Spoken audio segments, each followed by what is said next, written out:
ಸಾಲ ತೆಗೆದುಕೊಂಡು ಅಭಿವೃದ್ಧಿ ಅಲ್ಲದ ವಿಚಾರಗಳಿಗೆ ಖರ್ಚು ಮಾಡಬಾರ್ದು ಅಂತ ಅವ್ರು ಹೇಳಿರೋದು.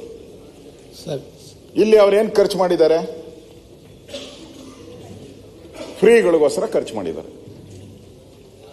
ಅವಾಗ 2017 ಹೇಳಿದಂತ ಮುಖ್ಯಮಂತ್ರಿ ಅವಾಗ ಫೈನಾನ್ಷಿಯಲ್ ಸ್ಟೇಟಸ್ ಎಲ್ಲದರ ಬಗ್ಗೆ ಯೋಚನೆ ಮಾಡಿ ಅವ್ರು ಸ್ಟೇಟ್ಮೆಂಟ್ ಕೊಟ್ಟಿದ್ದಾರೆ. ಅವತ್ತು ಇವತ್ತು ಕೂತ್ಕೊಳ್ಳ ಸರ್, ಒಂದು ನಿಮಿಷ ಕೂತ್ಕೊಳ್ಳಿ. ಮಾನ್ಯ ಅಧ್ಯಕ್ಷರೇ, ನಾನು ಅವತ್ತು ಏನು ಹೇಳಿದ್ದೆ 17ನೇ ಇಸ್ವಿನಲ್ಲಿ, ಆ ಸ್ಟೇಟ್ಮೆಂಟ್ಗೆ ಈಗಲೂ ಬದ್ಧನಾಗಿದ್ದೇನೆ. ಯಾವಾಗಲೂ ನಾನು 2017ರಲ್ಲಿ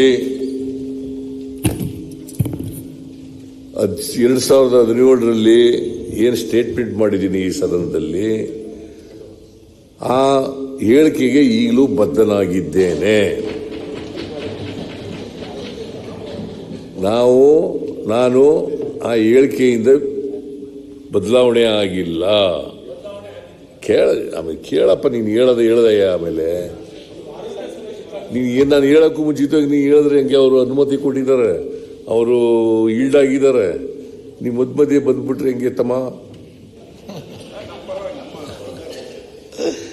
ಸರ್, ಅಶ್ವಥ್ ನಾರಾಯಣ್ ಸ್ವಲ್ಪ ಆರೋಗ್ಯ ಸಮಸ್ಯೆ ಹೇಳ್ತಾ ಇದ್ದೀನಿ. ಮೈ ಬ್ರದರ್ ಅಂತಂದ್ರೆ ಪ್ರೀತಿಯಿಂದ ಹೇಳೋದು.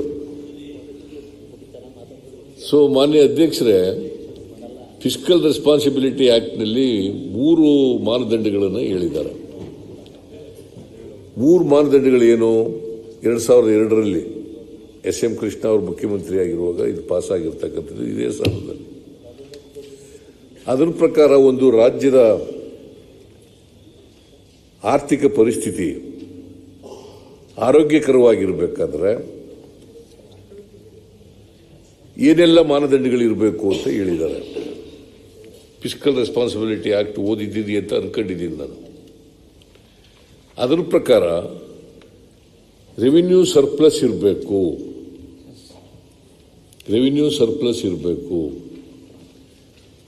ಎರಡನೇ ಮಾನದಂಡ ಫಿಸ್ಕಲ್ ಡಿಫಿಸಿಟ್ 3% ಒಳಗಡೆ ಇರಬೇಕು. ಮೂರನೇ ಮಾನದಂಡ ನಾವು ಮಾಡದಂತ ಸಾಲ 25% ಒಳಗಡೆ ಇರಬೇಕು. ಆಗ ಮಾತ್ರ ಒಂದು ರಾಜ್ಯದ ಆರ್ಥಿಕ ಪರಿಸ್ಥಿತಿ ಸದೃಢವಾಗಿದೆ, ಆರೋಗ್ಯಕರವಾಗಿದೆ ಅಂತೇಳಿ ತಿಳ್ಕೋಬೇಕಾಗ್ತದೆ ಅಂತೇಳಿ ಈ ಮಾನದಂಡಗಳನ್ನು 2002ರ ಆಕ್ಟ್ನಲ್ಲಿ ನಿಗದಿ ಮಾಡಿದ್ದಾರೆ. ನಾವು 3ರಲ್ಲಿ ಒಂದನ್ನು ಮಾತ್ರ ಪಾಲನೆ ಮಾಡೋಕ್ಕಾಗಿಲ್ಲ. ಯಾವುದು ಅಂತಂದರೆ ರೆವಿನ್ಯೂ ಸರ್ಪ್ಲಸ್ ಇರಬೇಕು, ರೆವಿನ್ಯೂ ಡಿಫಿಸಿಟ್ ಇದೆ. ಹೋದ ವರ್ಷ ರೆವಿನ್ಯೂ ಡಿಫಿಸಿಟ್ಟು ಜಾಸ್ತಿ ಇತ್ತು. ಈ ವರ್ಷ 19,262 ಕೋಟಿ ರೂಪಾಯಿ ಆಗಿದೆ. ಹೋದ ವರ್ಷ 27,000 ಕೋಟಿ ಇತ್ತು. ಈ ವರ್ಷ ಕಡಿಮೆ ಆಗಿದೆ. ಮುಂದಿನ ವರ್ಷಕ್ಕೆ ಅದು ನಾವು ರೆವಿನ್ಯೂ ಸರ್ಪ್ಲಸ್ ಬರ್ತೀವಿ. ಮುಂದಿನ ವರ್ಷಕ್ಕೆ ರೆವಿನ್ಯೂ ಸರ್ಪ್ಲಸ್ಗೆ ಬರ್ತೀವಿ. ನಂಬರ್ 1. ನಂಬರ್ 2, ರೆವಿನ್ಯೂ ಡಿಫಿಸಿಟ್ 3% ಒಳಗಡೆ ಇರಬೇಕು ಅಂತ ಇದೆಯಲ್ಲ, ನಾವು 2.91% ಇದೆ. ಫಿಸ್ಕಲ್ ಡಿಫಿಸಿಟ್ 2.91% ಇದೆ. ಅಂದರೆ ಈ ಎರಡನೇ ಮಾನದಂಡವನ್ನು ಫುಲ್ಫಿಲ್ ಮಾಡಿದ್ದೀವಿ. ಮೂರನೇ ಮಾನದಂಡ ಸಾಲ ನಮ್ಮ GSDP ಇದೆಯಲ್ಲ, ಅದರ 25% ಒಳಗಡೆ ಇರಬೇಕು. ಇಲ್ಲ, ನೀನು ಸುಮ್ಮನೆ ಏನೋ ಹೇಳಕ್ ಹೋಗ್ಬಿಡಪ್ಪ ಅಶೋಕ. 25.9 ಅಲ್ಲ, 24.95% ಇದೆ. 24.95% ಇದೆ. ಅಂದ್ರೆ ಕೂತ್ಕೊಳ್ಳಪ್ಪ ನೀನು. 44,000 ಅದನ್ನು ಹಿಡ್ಕೋರಿಲ್ಲ. ಅದು ಔಟ್ಸೈಡ್ ದ ಬಜೆಟ್ ಸಾಲ ಮಾಡಿರಿ, ಅದ್ ಮಾಡಿದ್ರೆ 3% ದಾಟಿರಿ. ಕೂತ್ಕತಮ್ಮ. ಎಲ್ಲ ಸಾಲ ಮಾಡದೆ ನಿಮ್ಮ ಕೇಂದ್ರದಲ್ಲಿ ಸಾಲ ಮಾಡೋದು ಎಷ್ಟು ಅಂತ ಹೇಳ. ನರೇಂದ್ರ ಮೋದಿ ಅವರು ಪ್ರಧಾನಮಂತ್ರಿ ಆದಾಗ ಕೇಳಪ್ಪ, ಇದನ್ನು ತಿಳ್ಕೋಬೇಕು ನೀನು. ಇದನ್ನು ತಿಳ್ಕೊಳ್ಳಯ್ಯ. ಅಲ್ಲ, ನರೇಂದ್ರ ಮೋದಿ ಅವ್ರನ್ನ ಬಹಳ ಆಡಿ ಉಗುಳಿ ಮಾಡ್ತಿರಲ್ಲ. ನರೇಂದ್ರ ಮೋದಿ ಅವರು ಪ್ರಧಾನಮಂತ್ರಿ ಆದಾಗ 2014-15ರಲ್ಲಿ 53,11,00,000 ಕೋಟಿ ಇತ್ತು. ಈಗ 25-26ರ ಬಜೆಟ್ನಲ್ಲಿ 2,01,000 ಕೋಟಿ ರೂಪಾಯಿ. 200 lakh that means to say 56% ಆಗಿದೆ. 56% ಆಗಿದೆ. ನಮ್ಮದು 24.95, ಕೇಂದ್ರ ಸರ್ಕಾರದ್ದು 56%.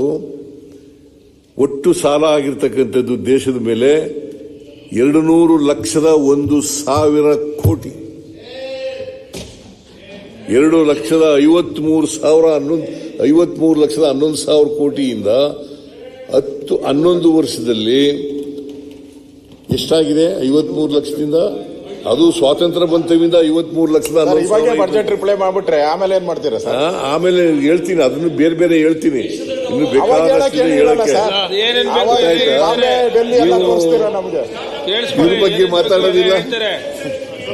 ಬಹಳ ಜಾಣ ಪೆದ್ರಂತೆ ಬಹಳ ಈ ವರ್ಷ ಎಷ್ಟು ಗೊತ್ತಾ ಸಾಲ ಮಾಡಿರೋದು? ಈ ವರ್ಷ ಎಷ್ಟು? ಈ ವರ್ಷ ಬಜೆಟ್ 50,000 ಕೋಟಿ, 50 ಲಕ್ಷ ಕೋಟಿ ಇದೆ. ಎಷ್ಟು ಸಾಲ ಮಾಡಿದ್ದಾರೆ ಹೇಳಿ ನೋಡೋಣ. 15 ಲಕ್ಷ ಚಿಲ್ಲರೆ ಸಾಲ. 15 ಲಕ್ಷ ಚಿಲ್ಲರೆ ಸಾಲ. ಇದನ್ನೆಲ್ಲ ಹೇಳ್ಬೇಕಲ್ಲಪ್ಪ ಹೇಳುವಾಗ. ಇದೆಲ್ಲ ಹೇಳ್ಬೇಕಲ್ಲ ಹೇಳುವಾಗ. 15,60,000 ಕೋಟಿ. ಈ ವರ್ಷ 50 ಲಕ್ಷದ ಬಜೆಟ್ ಇದೆ.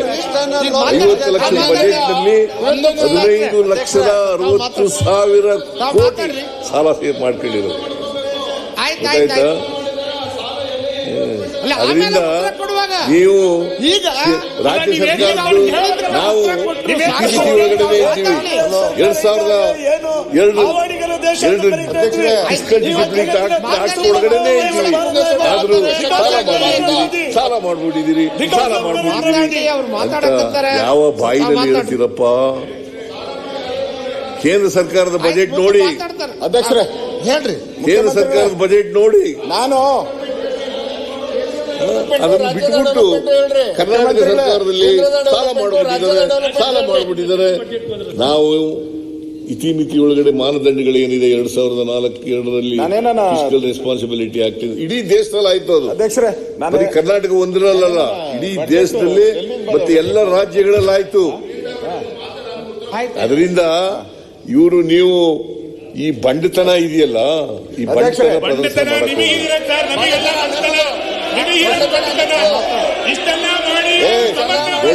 ಎಷ್ಟು ಜನ ಕೂಡ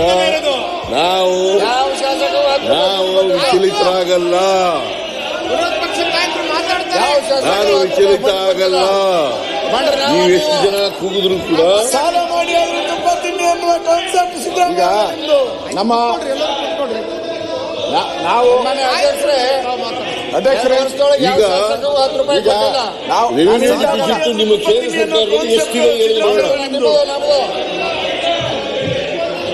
ಸುಮ್ಮನೆ ಇದೆಲ್ಲ ಯಾಕಪ್ಪ ಹೇಳ್ಕೊಳ್ತೀರಿ ನೀವು? ನೋಡಿ, ನೀನು ಹೇಳಿದ್ರೆ ಎಲ್ಲ ಎತ್ತಿಟ್ಕೊಂಡ್ಬಿಡ್ತೀರಿ, ಎಲ್ಲರೂ ಎತ್ತಿಟ್ಕೊಂಡ್ಬಿಡ್ತೀರಿ. ಸತ್ಯ ಹೇಳಿದ್ರೆ ಸತ್ಯ ಯಾವಾಗಲೂ ಸ್ವೀಟ್ ಆಗಿರಲ್ಲ, ಕಹಿ ಆಗಿರೋದು. ಸ್ವೀಟ್ ಇರಲ್ಲ, ಅದು ಕಹಿ. ಸತ್ಯ ಹೇಳ್ಬೇಕಲ್ಲ, ದೇಶದ ಜನರಿಗೆ ಸತ್ಯ ಹೇಳ್ಬೇಕಲ್ಲ, ರಾಜ್ಯದ ಜನರಿಗೆ ಸತ್ಯ ಹೇಳ್ಬೇಕಲ್ಲ. What is the fiscal liability of the central government? What is the total liability of the state? ಹೇಳಿ ನೋಡೋಣ. ನಾವು ಆಮೇಲೆ ಇನ್ನೊಂದು ಹೇಳ್ಬಿಡ್ತೀನಿ ನಾನು. ಇವೆಲ್ಲ ಅಧ್ಯಕ್ಷರು ನಾನು ಸಾಲ ಸಿಗ್ತದೆ ಅಂತ ಸಾಲ ಮಾಡಾಗಿಲ್ಲ. ಸಾಲ ಮಾಡಿದ್ರೆ ಅದನ್ನ ಕ್ಯಾಪಿಟಲ್ ಎಕ್ಸ್ಪೆಂಡಿಚರ್ ಖರ್ಚು ಮಾಡಬೇಕು. ಮಾನ್ಯ ಅಧ್ಯಕ್ಷರೇ, ನಾವು ಸಾಲ ತಗೊಂಡಿರೋದು 1,16,000 ಕೋಟಿ. 1,16,000 ಕೋಟಿ ಸಾಲ ತಗೊಂಡು ಕ್ಯಾಪಿಟಲ್ ಎಕ್ಸ್ಪೆಂಡಿಚರ್ಗೆ ಎಕ್ಸ್ಪೆಂಡಿಚರ್ ನಲ್ಲಿ 2 ತರ ಇರ್ತದೆ. ಸನ್ಮಾನ್ಯ ಅಧ್ಯಕ್ಷರೇ, ಕ್ಯಾಪಿಟಲ್ ಎಕ್ಸ್ಪೆಂಡಿಚರ್, ರೆವಿನ್ಯೂ ಎಕ್ಸ್ಪೆಂಡಿಚರ್ ಬೇರೆ. ಕ್ಯಾಪಿಟಲ್ ಎಕ್ಸ್ಪೆಂಡಿಚರ್ ನಲ್ಲಿ 56,000 ಕೋಟಿಯಿಂದ 83,000 ಕೋಟಿ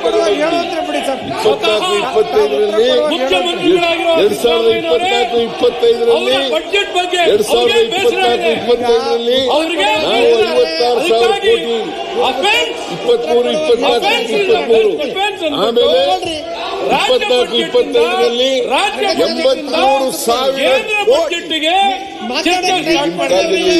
83,000 ಕೋಟಿ. ತಗೊಂಡಂತ ಸಾಲ ಸಾಲವನ್ನ ಬಡ್ಡಿ ಕಟ್ಟಿ ತೋಡ್ತಾ ಇದ್ದೀರಾ.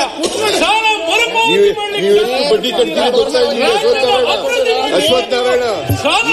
ಏನೇ ಜೋರಾಗಿ ಮಾತಾಡಿದ್ರೆ ನಾನೇನಾದ್ರೂ ಬಗ್ಗದಿಲ್ಲ. ಕೇಳಪ್ಪ ಇಲ್ಲಿ ನೀನು ಇವೆಲ್ಲ ನಾನು ನಮ್ಮ ಹತ್ರ ನಡೆಯಲ್ಲ. ಇವೆಲ್ಲ ಏನ್ ನಡೆಯಲ್ಲ, ಇವೆಲ್ಲ ನಾಟಕೀಯವಾಗಿ ಮಾಡ್ತಕ್ಕಂಥ ಮಾತುಗಳು ನಡೆಯಲ್ಲ. ನೀವು ನೋಡ್ರಪ್ಪ ಎಕ್ಸೈಟ್ ಆಗ್ಬೇಕನ್ನೋದು ಅಗತ್ಯ ಇಲ್ಲ. ನೀವ್ ಹೇಳ್ರಿಪ್ಪ, ಕೇಂದ್ರ ಸರ್ಕಾರ ಎಷ್ಟು ಸಾಲ ಮಾಡಿದ್ದು ಹೇಳಿಯಪ್ಪ. ಈಗ ನಾವು ಮಾತಾಡ್ತಿರೋದು ರಾಜ್ಯ ಬಜೆಟ್, ಸನ್ಮಾನ್ಯ ಕೇಂದ್ರ ಸರ್ಕಾರದ ಬಜೆಟ್ ರಾಜ್ಯ ಬಜೆಟ್ ಒಂದೇ, ಅದು ಪೂರಕವಾಗಿರ್ತಕ್ಕಂಥದ್ದು. ನಾವು ಒಕ್ಕೂಟದ ವ್ಯವಸ್ಥೆಯಲ್ಲಿದ್ದೇವೆ, ಒಕ್ಕೂಟದ ವ್ಯವಸ್ಥೆಯಲ್ಲಿದ್ದೇವೆ. ಒಕ್ಕೂಟದಲ್ಲಿ ನಾವು ರಾಜ್ಯಗಳನ್ನು ಮರೆಯಲಿಕ್ಕಾಗಲ್ಲ, ಕೇಂದ್ರ ಸರ್ಕಾರವನ್ನು ಮರೆಯಲಿಕ್ಕಾಗಲ್ಲ. ನಾವು ಕೇಂದ್ರ ಸರ್ಕಾರಕ್ಕೆ 4,500,000 ಲಕ್ಷ ಕೋಟಿ ತೆರಿಗೆ ವಸೂಲು ಮಾಡಿಕೊಡ್ತೀವಿ. 4,500,000 ಲಕ್ಷ ಕೋಟಿ ತೆರಿಗೆ ವಸೂಲು ಮಾಡಿಕೊಡ್ತೀವಿ. ನಾವು ಬರ್ತಕ್ಕಂಥದ್ದು ಕೇವಲ ಒಂದು 51,000 ಕೋಟಿ ಬರ್ತಕ್ಕಂಥದ್ದು.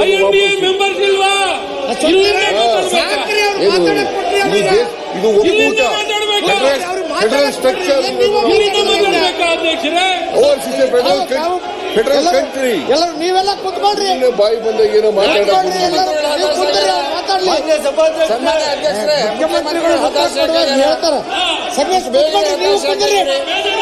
ನಿಮ್ ಬಜೆಟ್ ಮೇಲೆ ನಿಮಗೆ ಬಜೆಟ್ ಮೇಲೆ ಇಷ್ಟು ಸಾಲ ಕುತ್ಕೊಳ್ರಿ.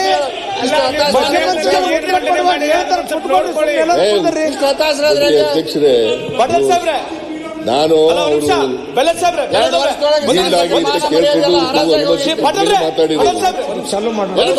ಶಾಸಕರು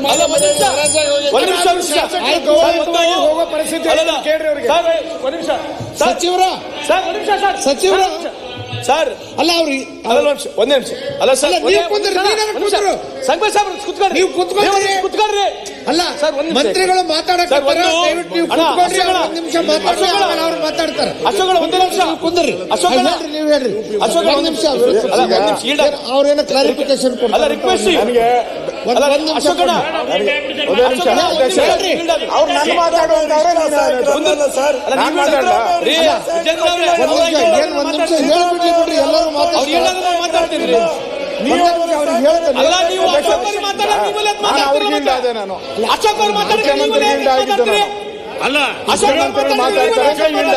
ಎಲ್ಲರೂ ಮಾತಾಡ್ತಾರೆ ಅಂದ್ರೆ ನಾನು ಈಲ್ಡಾಗದೇ ಇಲ್ಲ. ಮುಖ್ಯಮಂತ್ರಿಗಳು ಗೌರವ ಕೊಟ್ಟು ನಾನು ಈಲ್ಡಾದೆ. ನಾನು ಎಲ್ಲರೂ ಮಾತಾಡಿದ್ರು ವಿರೋಧ ಪಕ್ಷ ನಾಯಕರು ಮಾತಾಡಕ್ಕೆ ನಾವು ಅದಕ್ಕೆ ಕೇಳ್ತೀವಿ ನೀವು ನಿಮಗೆ ಅವ್ರಿಗಷ್ಟೇ ನಿಮ್ಗಷ್ಟೇ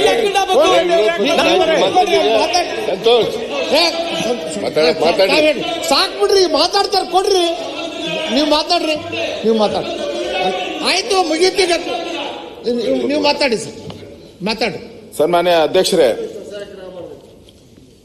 ನಾನು